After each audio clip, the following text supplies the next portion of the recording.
we knew coming in that Louisiana Tech had a good defense. They had, had done some really good things there, and we knew that they had struggled just a little bit offensively, but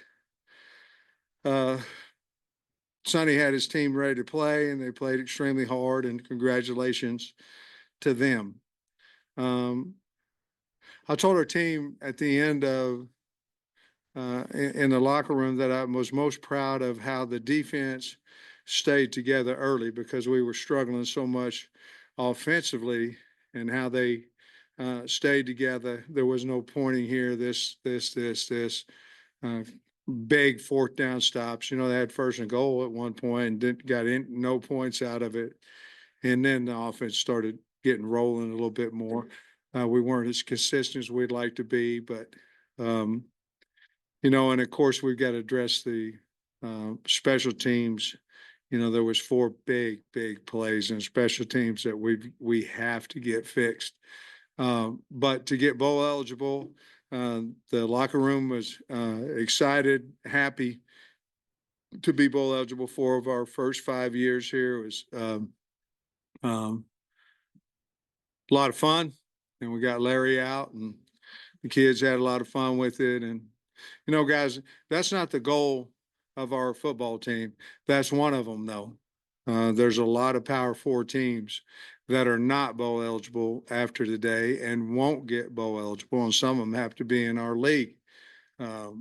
So it is an accomplishment, not our ultimate goal. But so I'm proud that we're going bowling, and with that, I'll let y'all ask whatever questions you want. Okay.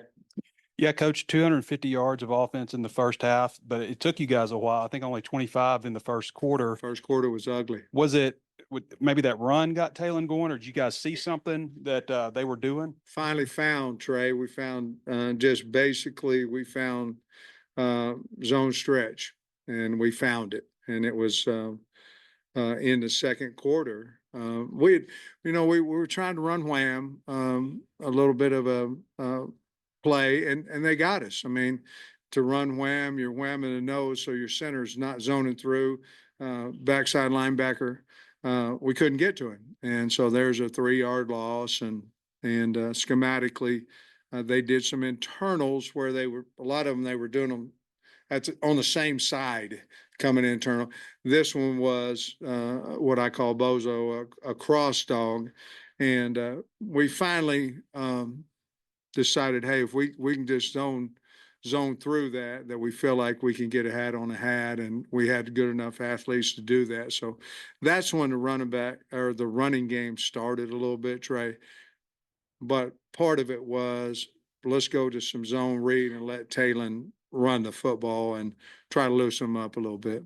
Like aside from like maybe a penalty here and there, or a special teams play, the defense looked like they were gearing up to pitch a shutout.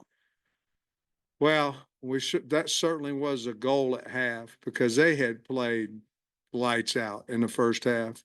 And we had the one penalty on our sideline, pass interference. And man, I'm not trying to lose no money. So, but the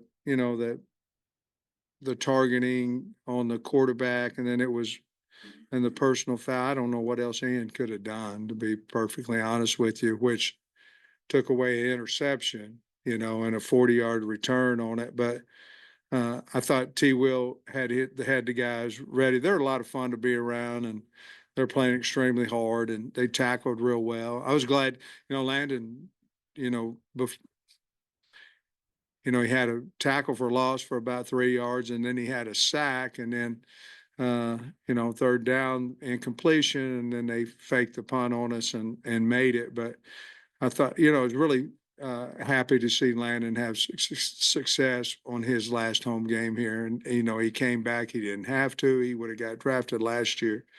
But for him to come out and then his last game in here to do some special things, that was really cool, too. Long answer, Trey. Sorry. They wound up with 40 touchdowns responsible, but it took him a while to get going. Was the wind a factor or something? He just seemed to be a little off. For us, Oh, for Taylor. No, I don't think so. I think the protection was a little bit of problem early. I think, we busted a couple of routes early, to be honest with you. And, we just got to play better around him. And, but, he did miss, he threw high a couple times, which I think Dan Marino might have done that a time or two in his career. So, but he ended up getting it back, and so we're really pleased with the way he ended up for his entire day. Was a good day. Is there an easy fix for the guys? I don't, they may be the gunners, but the ones who are running into Isaiah and just being all around him, and it's happened a lot. Well, man, we're trying to fix it. I think we were too deep with Isaiah, to be honest with you. I mean, he's running up 20 yards, and we were acting like the guy, was Ray Guy back there, and punting into the wind. We need to move him up. It's a lot easier to protect a guy when he's has a 5 to 6 to 8 yard step up. I mean, Isaiah was coming up 15, 20 yards. You have to peak the punter. You have to as a blocker. And there was too many close calls, and one of them cost us. There are times this All the time to answer your question, but that situation where he's coming up 20, we have not worked that. We've worked the 5 and the 7 yards. there have been some games this season where the offense has started slow and it hasn't quite been able to turn the corner. So how, impressive, critical, whatever the right word is, was to get the offense to kind of find its groove today?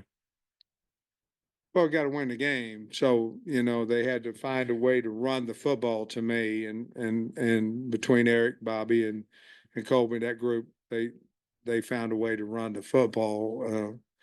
We're not a, drop back 50-time team, and, unless that's what we have to do to win, but we're more of a running football team. So I thought in the second quarter, once we found that groove with it, that's the way we won the game, I think. See Isaac get 2 touchdowns today on senior day. Love him. I mean, yeah, it was. The little roll pass that Taylor ran, he was wide open. Then the other one, he made a really good catch in the end zone. But Tesla is, to me, Arkansas. I mean, he's one of them guys that hard worker, doesn't complain, loves the Arkansas across the front of his jersey. He is what Arkansas is about to me. I was really happy for him. Sam, I don't think we saw Kudus today. I guess y'all made the decision this was the game y'all would sit him. And then also Miguel Mitchell, I think they mentioned him on the radio. Are y'all going to redshirt him? I thought he can't play against Missouri then either. Is that the plan for him? Kudus, I couldn't say I was not going to play Kudus on Monday, because then Louisiana Tech would be going, man, that's so disrespectful, So I elected to say we figured out. And then Mitchell, we would like to redshirt him. And but we'll see. He's been practicing. If we need him to play, we'll play him. He knows that. That's the deal. I think the belief among many coming into the season was that if y'all would make a bowl game, that your job would be safe. You'd be able to come back next year. Just now that you've done that, gotten a bowl game, is there any relief for you personally? And then, maybe what's your message to fans, regarding, the direction of the program is going right now? Well, I'm not going to do the message to fans, but guys, y'all's been making a lot of money off of, is a guy doing this, a guy doing that, or whatever, or your opinion, whatever. I've never one time worried about my job. I promise you, not one time. So, I wish we'd kind of move on, because it kills us in recruiting, I mean, I was on 6. Get your blood pressure down, Kyle. I was on 6 staffs, and it's a legit question. I'm not disappointed at all. but I was on 6 staffs where you go into the season and everybody's got you fired. Okay. 3 of them was fired during the season. 3 of them were fired the day after the season, and 1 of them was fired before the season. And now it looks then, but I controlled this. So am I happy that we are bowl eligible? Yes, for everybody in the building and that staff besides me. I've never worried about that. Still don't. I'm gonna be fine one way or the other, but I'm gonna fight like hell for the University of Arkansas the entire time that I'm the head coach. Sam, there's that term, sudden change when there's a turnover and the defense really put out the fire. You alluded to it a little bit, but they were put in some tough spots in that first half and things could have gone south. And because they held the line, you guys, the offense got going, but just what you think of, I guess, the sudden change aspect? Big. And again, I had, because that was the key to the defense at half and then after the game, how they came together and did that, Bob. But that was huge. If they scored, the game becomes different. It's not 14-0 at half. It becomes a different game. So our defense hung in there and hung us. They put us in ability to win a game. It was huge. And Armstrong went over 1,000 yards Wasn't that today. something? You just there's only a handful, literally a handful, 5 guys that have How done many? that. You'd know. Yeah, well, I we're looked about it the up. same age. Are you older than me or no? I'm 65, so Yeah, I you're think I'm a a hell little of bit a lot older. older Yeah. than I am. Oh, yeah. But but yeah, so there's literally 5 guys that gone over 1,000. What do you think about him doing that? It's incredible. And Division II guy. He came in for commerce and played Division II football, and then come in here and had a pretty good season last year. And then to go over 1,001 of 5, big deal. And I'm really, really proud and happy for him. I think Nate wanted me to ask this about Come on, Nate. about RW going over 100 yards. What'd you think of that? Man, did he run hard or what out there? RW was a captain today, so that certainly made a big deal to him, and he appreciated it. But that's the guy that, when healthy, that you're going to see. And I really was. I mean, boy, he put his foot in the ground and went north and south, made guys miss, and a couple of them were blocked for 2-3 yards, and he made 15 on them. So I'm just really happy. I love him to death. I was really happy for him. You won a game that you lost the turnover margin today. I First time this know. year. I know it. I didn't mention that after the game, but now we gotta figure all that stuff out. We don't want to lose that turnover margin, but we did. We've got to continue to get more turnovers defensively, and we've got to take care of the football. I mean, we have to. Obviously, Missouri's a really good football team, so. The play on with Ian, it looked like just a football play. And, It was. And he hit him kind of here, but so why did they keep the roughing? Did he land on him? I didn't really see. Well, you can't overturn roughing. You Oh, can overturn the targeting. So that's a good question as well. I'm bragging on y'all about your questions. We saw Nico wasn't dressed out today. What you have an update on his? Guy's stuff? injured. He's got a knee. We don't know how bad yet, but he has a knee that he actually got looked at last night before the basketball game over there. And so I don't know the results from that, but he wasn't able to play. Kind of came up on Wednesday.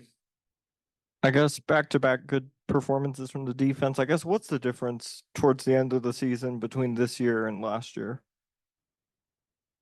Whole bunch of yards and points. To be honest with you, we did in the offseason figure out that we had made a decline last year. You look at everything, and how can we play better defense as the season goes on and all that. And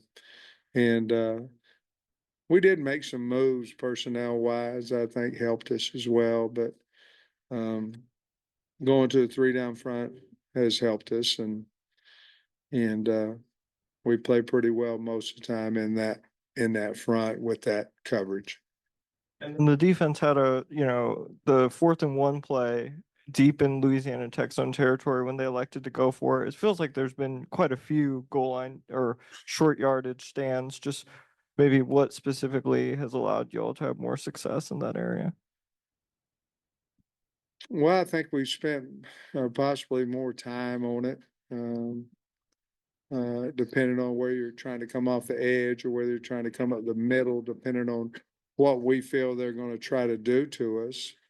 And so I'd give that to the players that are making the play, but certainly schematically watching tape and guessing right, because when it's a yard or half a yard, it's hard to guess right, and we've done that here lately. Sam, I don't think we saw Braylon Russell today either. Is he healthy or was it kind of coach's decision? That one there, and I would have told you I did not know that, but he was not fully healthy last week. He was healthy this week, so I got to figure out exactly why, and a lot of it may be that 22 was healthy and R-Dub and all that, but we believe in him. But that's the first that I've heard about that. Sam, you guys played a really tough home schedule, a lot of ranked teams, had some tough losses of late, but then how good to kind of regain some momentum, and 6-5 is nice, 7-5 is better if you can go to Missouri and win. Just how do you feel about this win set you up, and just how good is it to get back on the winning side of things? I don't think anybody goes into a season and go, man, I hope after 11 games we're 6-5. I don't. You know what I mean? But getting bowl eligible feels pretty good right now. I mean, it does. I think we've been supposed to win maybe 4 games this year or something. If you ask everybody and you look at whatever. So, we got to continue to get better. I think we're going to have an opportunity to keep our kids that we have on the team, and with revenue sharing, it's going to help us tremendously. I think the future's bright. But to answer your question, I'm happy that we got bowl eligible. BetOnline is the world's most trusted betting platform and your #1 source for online betting. From the earliest odds to in-game live betting, BetOnline provides you with all the action and the ability to watch the games as they happen. With the largest selection of odds on everything from football, NBA, and college basketball, NHL to UFC and MMA. Head to BetOnline today to get in on the action with America's most trusted site for online wagering. BetOnline, the game starts here.